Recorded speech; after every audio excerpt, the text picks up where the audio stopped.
ಆಕಾಶವಾಣಿ ವಾರ್ತೆಗಳು ಓದುತ್ತಿರುವವರು ಲಿಂಗಾನಂದ. ಮುಖ್ಯಾಂಶಗಳು. ರಾಷ್ಟ್ರಪತಿ ದ್ರೌಪದಿ ಮುರ್ಮು ಇಂದಿನಿಂದ 3 ದಿನ ಉತ್ತರ ಪ್ರದೇಶಕ್ಕೆ ಭೇಟಿ. ಅಯೋಧ್ಯೆಯಲ್ಲಿಂದು ವಿವಿಧ ಧಾರ್ಮಿಕ ಕಾರ್ಯಗಳಲ್ಲಿ ಭಾಗಿ. ರಾಷ್ಟ್ರೀಯ ಹೆದ್ದಾರಿ ಶುಲ್ಕ ನಿಯಮಗಳು 2026ರ ತಿದ್ದುಪಡಿ ಕುರಿತು ಸರ್ಕಾರ ಅಧಿಸೂಚನೆ. ಟೋಲ್ ಅನುಸರಣೆ ಮತ್ತು ಡಿಜಿಟಲ್ ಜಾರಿಗೆ ಬಲ. ಇರಾನ್ನ ಅತಿದೊಡ್ಡ ನೈಸರ್ಗಿಕ ಅನಿಲ ಸೌಲಭ್ಯಗಳ ಮೇಲೆ ಅಮೆರಿಕ ಇಸ್ರೇಲ್ ದಾಳಿ. ಪಶ್ಚಿಮ ಏಷ್ಯಾದ್ಯಂತ ಉದ್ವಿಗ್ನತೆ ಮತ್ತಷ್ಟು ತೀವ್ರ. ಹಾಗೂ Orleans super badminton tourney pre quarter ಫೈನಲ್ಸ್ಗೆ ಆಯುಷ್ ಶೆಟ್ಟಿ ಮುನ್ನಡೆ. ವಾರ್ತೆಗಳ ವಿವರ. ರಾಷ್ಟ್ರಪತಿ ದ್ರೌಪದಿ ಮುರ್ಮು ಅವರು ಇಂದು ಅಯೋಧ್ಯೆಗೆ ಭೇಟಿ ನೀಡಲಿದ್ದಾರೆ. 3 ದಿನಗಳ ಉತ್ತರ ಪ್ರದೇಶ ಪ್ರವಾಸದಲ್ಲಿ ಅವರು ಮೊದಲು ಅಯೋಧ್ಯೆಗೆ ತಲುಪಿ ಶ್ರೀರಾಮ ಜನ್ಮಭೂಮಿ ಮಂದಿರಕ್ಕೆ ಭೇಟಿ ನೀಡಲಿದ್ದಾರೆ. ನಂತರ ಅವರು ರಾಮ ಜನ್ಮಭೂಮಿ ಮಂದಿರದ ವಿವಿಧ ಸ್ಥಳಗಳಲ್ಲಿ ದರ್ಶನ ಮತ್ತು ಆರತಿ ನೆರವೇರಿಸಲಿದ್ದಾರೆ ಮತ್ತು ಶ್ರೀರಾಮ ಯಂತ್ರ ಸ್ಥಾಪನಾ ಕಾರ್ಯಕ್ರಮದಲ್ಲಿ ಭಾಗವಹಿಸಲಿದ್ದಾರೆ. ಬಳಿಕ ರಾಷ್ಟ್ರಪತಿ ಅವರು ಮಥುರಾ ಬೃಂದಾವನಕ್ಕೆ ತೆರಳಲಿದ್ದಾರೆ. ಅಲ್ಲಿ ಅವರು ವಿವಿಧ ಕಾರ್ಯಕ್ರಮಗಳಲ್ಲಿ ಭಾಗವಹಿಸಲಿದ್ದಾರೆ ಮತ್ತು ದರ್ಶನ ಮತ್ತು ಪೂಜೆ ನೆರವೇರಿಸಲಿದ್ದಾರೆ. ಹಿಂದೂ ಹೊಸ ವರ್ಷ ಎಂದು ಕರೆಯಲ್ಪಡುವ ಚೈತ್ರ ನವರಾತ್ರಿಯ ಮೊದಲ ದಿನ ಅಯೋಧ್ಯೆಯಲ್ಲಿ ರಾಷ್ಟ್ರಪತಿಗಳು ಶ್ರೀರಾಮ ಮಂದಿರದಲ್ಲಿ ವೈದಿಕ ಆಚರಣೆಗಳಲ್ಲಿ ಭಾಗವಹಿಸಲಿದ್ದಾರೆ ಹಾಗೂ ದೇವಾಲಯದ 2ನೇ ಮಹಡಿಯಲ್ಲಿ ಶ್ರೀರಾಮ ಯಂತ್ರದ ಸ್ಥಾಪನೆಗೆ ಹಾಜರಾಗಲಿದ್ದಾರೆ. ಟೋಲ್ ಅನುಸರಣೆ ಮತ್ತು ಡಿಜಿಟಲ್ ಜಾರಿಯನ್ನು ಬಲಪಡಿಸಲು ರಾಷ್ಟ್ರೀಯ ಹೆದ್ದಾರಿ ಶುಲ್ಕ ನಿಯಮಗಳು 2026ರ ತಿದ್ದುಪಡಿ ಕುರಿತು ಸರ್ಕಾರ ಅಧಿಸೂಚನೆ ಹೊರಡಿಸಿದೆ. ತಿದ್ದುಪಡಿಯು ಪಾವತಿಸದ ಬಳಕೆದಾರರ ಶುಲ್ಕದ ಪ್ರಕರಣಗಳಲ್ಲಿ ರಚನಾತ್ಮಕ ವಸೂಲಾತಿ ಕಾರ್ಯವಿಧಾನವನ್ನು ಒದಗಿಸುತ್ತದೆ ಮತ್ತು ಟೋಲ್ ಸಂಗ್ರಹದ ಡಿಜಿಟಲ್ ಜಾರಿಯನ್ನು ಬಲಪಡಿಸಲು ಪರಿಚಯಿಸಲಾಗಿದೆ ಎಂದು ರಸ್ತೆ ಸಾರಿಗೆ ಮತ್ತು ಹೆದ್ದಾರಿ ಸಚಿವಾಲಯ ತಿಳಿಸಿದೆ. ರಾಷ್ಟ್ರೀಯ ಹೆದ್ದಾರಿಗಳಲ್ಲಿ ಬಳಕೆದಾರರ ಶುಲ್ಕದ ಪರಿಣಾಮಕಾರಿ ಮತ್ತು ಪಾರದರ್ಶಕ ವ್ಯವಸ್ಥೆಯನ್ನು ಖಚಿತಪಡಿಸಿಕೊಳ್ಳುವ ಗುರಿಯನ್ನು ಇದು ಹೊಂದಿದೆ. ನಿಯಮ 14ರ ಅಡಿಯಲ್ಲಿ ಸೂಚಿಸಲಾದ ಪಾವತಿಸದ ಬಳಕೆದಾರರ ಶುಲ್ಕಕ್ಕಾಗಿ ರಚನಾತ್ಮಕ ಮರುಪಡೆಯುವಿಕೆ ಕಾರ್ಯವಿಧಾನವು ತಂತ್ರಜ್ಞಾನ ಚಾಲಿತ ಇಲೆಕ್ಟ್ರಾನಿಕ್ ನೋಟಿಸ್ ವ್ಯವಸ್ಥೆಯನ್ನು ಒಳಗೊಂಡಿದೆ. ಇದರಲ್ಲಿ ವಾಹನದ ವಿವರಗಳು, ಹಾದುಹೋಗುವ ದಿನಾಂಕ ಮತ್ತು ಸ್ಥಳ, ಮತ್ತು ಪಾವತಿಸಬೇಕಾದ ಮೊತ್ತವನ್ನು ನಿರ್ದಿಷ್ಟಪಡಿಸುವ ನೋಂದಾಯಿತ ವಾಹನದ ಮಾಲೀಕರಿಗೆ ಇಲೆಕ್ಟ್ರಾನಿಕ್ ನೋಟಿಸ್ಗಳನ್ನು ನೀಡಲಾಗುತ್ತದೆ. ತಿದ್ದುಪಡಿ ಪ್ರಕಾರ ಈ ನೋಟಿಸ್ಗೆ ಪ್ರತಿಕ್ರಿಯೆಯಾಗಿ ಪಾವತಿಸದ ಬಳಕೆದಾರರ ಶುಲ್ಕ ಅನ್ವಯವಾಗುವ ಟೋಲ್ ಮೊತ್ತಕ್ಕಿಂತ 2 ಪಟ್ಟು ಹೆಚ್ಚಾಗಿರುತ್ತದೆ. ಇರಾನ್ನಲ್ಲಿರುವ ವಿಶ್ವದ ಅತಿದೊಡ್ಡ ನೈಸರ್ಗಿಕ ಅನಿಲ ಕ್ಷೇತ್ರಕ್ಕೆ ಸಂಬಂಧಪಟ್ಟ ಸೌಲಭ್ಯಗಳು ಅಮೆರಿಕ ಇಸ್ರೇಲ್ ಸಮನ್ವಯ ದಾಳಿಗೆ ಒಳಪಟ್ಟಿದ್ದರಿಂದ ಪಶ್ಚಿಮ ಏಷ್ಯಾದ್ಯಂತ ಉದ್ವಿಗ್ನತೆ ಮತ್ತಷ್ಟು ತೀವ್ರಗೊಂಡಿದೆ. ಅಸಲು ವಿಶೇಷ ಆರ್ಥಿಕ ಇಂಧನ ವಲಯದಲ್ಲಿನ ಅನಿಲ ಸಂಸ್ಕರಣಾ ಘಟಕಗಳು ಮತ್ತು ಪೆಟ್ರೋಕೆಮಿಕಲ್ ಸ್ಥಾಪನೆಗಳನ್ನು ಗುರಿಯಾಗಿಸಲಾಗಿದೆ. ಇದು ದಕ್ಷಿಣ ಪಾರ್ಸ್ ಕ್ಷೇತ್ರದ ಪ್ರಮುಖ ಹಂತಗಳನ್ನು ಅಡ್ಡಿಪಡಿಸುತ್ತದೆ ಮತ್ತು ಉತ್ಪಾದನೆಯನ್ನು ನಿಲ್ಲಿಸುತ್ತದೆ ಎಂದು ಇರಾನ್ನ ಮಾಧ್ಯಮಗಳು ವರದಿ ಮಾಡಿವೆ. ಫೆಬ್ರವರಿ 28ರಂದು ಸಂಘರ್ಷ ಪ್ರಾರಂಭವಾದ ನಂತರ ಇರಾನ್ನ ಅಪ್ಸ್ಟ್ರೀಮ್ ಇಂಧನ ಮೂಲಸೌಕರ್ಯದ ಮೇಲೆ ಮೊದಲನೆಯ ನೇರ ಇಸ್ರೇಲ್ ದಾಳಿ ಇದಾಗಿದೆ. ಈ ದಾಳಿಯು ಇರಾನ್ನ ಇಸ್ಲಾಮಿಕ್ ರೆವಲ್ಯೂಷನರಿ ಗಾರ್ಡ್ ಕಾರ್ಪ್ಸ್ನಿಂದ ತಕ್ಷಣದ ಎಚ್ಚರಿಕೆಗಳನ್ನು ಪ್ರಚೋದಿಸಿದೆ. ಅಲ್ಲದೆ ಇದು ಜಾಗತಿಕ ಇಂಧನ ಭದ್ರತೆಗೆ ಬೆದರಿಕೆ ಹಾಕುವ ಅಪಾಯಕಾರಿ ಉಲ್ಬಣಗಳು ಎಂದು ಖಂಡಿಸಿವೆ. ಈ ದಾಳಿಯು ಇಸ್ರೇಲ್ ಮೇಲೆ ಇರಾನಿನ ಕ್ಷಿಪಣಿ ದಾಳಿ ಮತ್ತು ಹಾರ್ಮುಜ್ ಜಲಸಂಧಿಯ ಮೂಲಕ ಇಂಧನದ ಹರಿವನ್ನು ಮತ್ತಷ್ಟು ಅಡ್ಡಿಪಡಿಸಲು ಕಾರಣವಾಗಬಹುದು ಎಂದು ಹೇಳಲಾಗಿದೆ. ಜಾಹೀರಾತು ಕೇವಲ ಜನರನ್ನು ತಲುಪುವುದಷ್ಟೇ ಅಲ್ಲ, ಅದು ವಿಶ್ವಾಸವನ್ನು ನಿರ್ಮಿಸಬೇಕು ಎಂದು ಕೇಂದ್ರ ವಾರ್ತಾ ಮತ್ತು ಪ್ರಸಾರ ಸಚಿವಾಲಯದ ಕಾರ್ಯದರ್ಶಿ ಸಂಜಯ್ ಜಾಜು ಹೇಳಿದ್ದಾರೆ. ಮುಂಬೈನಲ್ಲಿ ನಿನ್ನೆ ನಡೆದ ಆಟ್ರಸ್ ಶೃಂಗಸಭೆ 2026ರಲ್ಲಿ ಪ್ರಧಾನ ಭಾಷಣ ಮಾಡಿದ ಅವರು, ಭಾರತದಲ್ಲಿ ಜಾಹೀರಾತು ವಲಯವು ವ್ಯಾಪ್ತಿ, ಸಂಕೀರ್ಣತೆ ಮತ್ತು ಪ್ರಭಾವದಲ್ಲಿ ಬೆಳೆಯುತ್ತಿರುವ ಈ ಸಮಯದಲ್ಲಿ ಜವಾಬ್ದಾರಿಯುತ, ಪಾರದರ್ಶಕ ಮತ್ತು ವಿಶ್ವಾಸಾರ್ಹ ಜಾಹೀರಾತು ಪರಿಸರ ವ್ಯವಸ್ಥೆಯ ತುರ್ತು ಅಗತ್ಯವನ್ನು ಪ್ರತಿಪಾದಿಸಿದರು. ಈ ವಲಯವು ಬೆಳವಣಿಗೆಯನ್ನು ಮುಂದುವರಿಸಬೇಕು, ಆದರೆ ವಿಶೇಷವಾಗಿ ಡಿಜಿಟಲ್ ಕ್ಷೇತ್ರದಲ್ಲಿ ಹೊಣೆಗಾರಿಕೆಯೂ ಇರಬೇಕು ಎಂದು ಒತ್ತಿ ಹೇಳಿದ ಅವರು, ವಾರ್ತಾ ಮತ್ತು ಪ್ರಸಾರ ಸಚಿವಾಲಯದ ದೃಷ್ಟಿಕೋನ ವಿಶ್ವಾಸವನ್ನು ಬೆಳೆಸುವುದು, ಬೆಳವಣಿಗೆಯನ್ನು ಬೆಂಬಲಿಸುವುದು ಮತ್ತು ಜವಾಬ್ದಾರಿಯನ್ನು ಖಚಿತಪಡಿಸಿಕೊಳ್ಳುವುದರ ಮೇಲೆ ಕೇಂದ್ರೀಕರಿಸಿದೆ ಎಂದು ತಿಳಿಸಿದರು.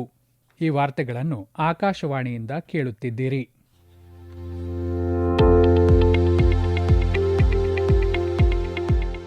ನಮ್ಮ ಎಲ್ಲ ರಾಷ್ಟ್ರೀಯ ವಾರ್ತೆಗಳು ಹಾಗೂ ಪ್ರದೇಶ ಸಮಾಚಾರ ಈಗ ಆಕಾಶವಾಣಿ ನ್ಯೂಸ್ ಕನ್ನಡ ಯೂಟ್ಯೂಬ್ ಚಾನೆಲ್ನಲ್ಲಿ ಲಭ್ಯ.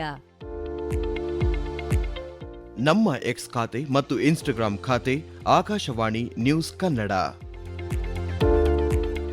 ಹೆಚ್ಚಿನ ಮಾಹಿತಿಗಾಗಿ ನಮ್ಮ ಫೇಸ್ಬುಕ್ ಖಾತೆ ಆಕಾಶವಾಣಿ ವಾರ್ತೆ ಕನ್ನಡವನ್ನು ಅನುಸರಿಸಿ.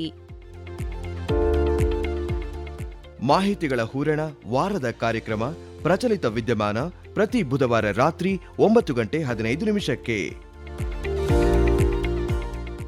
ಚೈತ್ರ ನವರಾತ್ರಿಯ ಹಬ್ಬವು ಇಂದು ಪ್ರಾರಂಭವಾಗಿದ್ದು ದೇಶಾದ್ಯಂತ ಭಕ್ತರು 9 ಶುಭ ದಿನಗಳನ್ನು ಬಹಳ ಉತ್ಸಾಹ ಮತ್ತು ಭಕ್ತಿಯಿಂದ ಆಚರಿಸಲಿದ್ದಾರೆ. 9 ದಿನಗಳ ಉತ್ಸವ ರಾಷ್ಟ್ರ ರಾಜಧಾನಿ ಸೇರಿದಂತೆ ದೇವಾಲಯಗಳಲ್ಲಿ ಬೆಳಗಿನ ಆರತಿ ಅರ್ಪಿಸುವ ಮೂಲಕ ಪ್ರಾರಂಭವಾಗಿದೆ. ಅಲ್ಲಿ ಹೆಚ್ಚಿನ ಸಂಖ್ಯೆಯ ಭಕ್ತರು ಆಶೀರ್ವಾದ ಪಡೆಯಲು ಸರದಿ ಸಾಲಿನಲ್ಲಿ ನಿಂತಿರುವುದು ಸಾಮಾನ್ಯವಾಗಿದೆ. 1 ತಿಂಗಳ ಕಾಲ ನಡೆಯುವ ಉತ್ತರ ವಾಹಿನಿ ನರ್ಮದಾ ಪರಿಕ್ರಮ ಗುಜರಾತ್ನಲ್ಲಿ ಇಂದು ಪ್ರಾರಂಭವಾಗಲಿದೆ. ಪವಿತ್ರ ನರ್ಮದಾ ನದಿಯ ಉದ್ದಕ್ಕೂ 30 ಕಿಲೋಮೀಟರ್ ಆಧ್ಯಾತ್ಮಿಕ ಪ್ರಯಾಣಕ್ಕಾಗಿ ಭಾರತದಾದ್ಯಂತ ಲಕ್ಷಾಂತರ ಭಕ್ತರು ಸೇರಲಿದ್ದಾರೆ. ರಾಜ್ಯ ಸರ್ಕಾರ ಕಡ್ಡಾಯ ಡಿಜಿಟಲ್ ನೋಂದಣಿ ವ್ಯವಸ್ಥೆಯನ್ನು ಪರಿಚಯಿಸಿದ್ದು ಯಾತ್ರಾರ್ಥಿಗಳಿಗೆ ಅನುಕೂಲವಾಗುವಂತೆ ಆಧುನಿಕ ಸೌಲಭ್ಯಗಳನ್ನು ಸ್ಥಾಪಿಸಿದೆ ಎಂದು ನಮ್ಮ ಬಾತ್ಮೀದಾರರು ತಿಳಿಸಿದ್ದಾರೆ.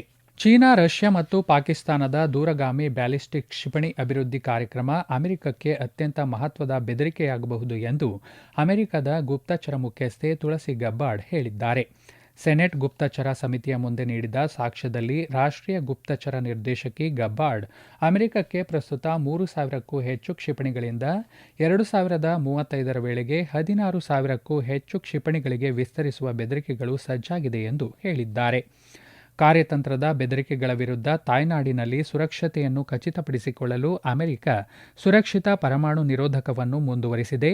ಆದಾಗ್ಯೂ ರಷ್ಯಾ, ಚೀನಾ, ಉತ್ತರ ಕೊರಿಯಾ, ಇರಾನ್ ಮತ್ತು ಪಾಕಿಸ್ತಾನ ಅಮೆರಿಕವನ್ನು ವ್ಯಾಪ್ತಿಯೊಳಗೆ ಇರಿಸುವ ಪರಮಾಣು ಮತ್ತು ಸಾಂಪ್ರದಾಯಿಕ ಪೇಲೋಡ್ಗಳೊಂದಿಗೆ ನವೀನ, ಸುಧಾರಿತ ಅಥವಾ ಸಾಂಪ್ರದಾಯಿಕ ಕ್ಷಿಪಣಿ ವಿತರಣಾ ವ್ಯವಸ್ಥೆಗಳ ಶ್ರೇಣಿಯನ್ನು ಸಂಶೋಧಿಸುತ್ತಿವೆ ಎಂದು ತಿಳಿಸಿದ್ದಾರೆ. ಏರ್ ಇಂಡಿಯಾ ಮತ್ತು ಏರ್ ಇಂಡಿಯಾ ಎಕ್ಸ್‌ಪ್ರೆಸ್ ಇಂದು ಒಟ್ಟು 48 ನಿಗದಿತ ವಿಮಾನಗಳನ್ನು ಪಶ್ಚಿಮ ಏಷ್ಯಾ ಪ್ರದೇಶ ಮತ್ತು ಭಾರತದ ನಡುವೆ ನಿರ್ವಹಿಸಲಿವೆ ಎಂದು ಹೇಳಿದೆ.